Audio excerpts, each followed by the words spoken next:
Ampalaya, lutuin natin.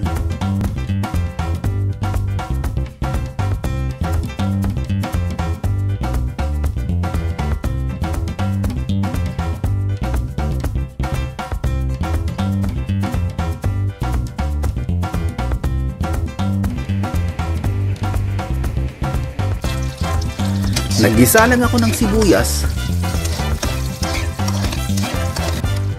Tapos, kamatis.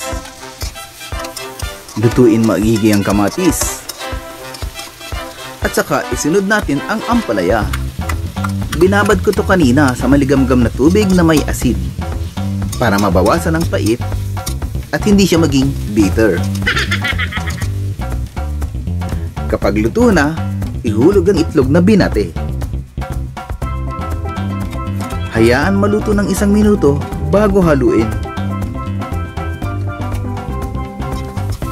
Haluin na natin.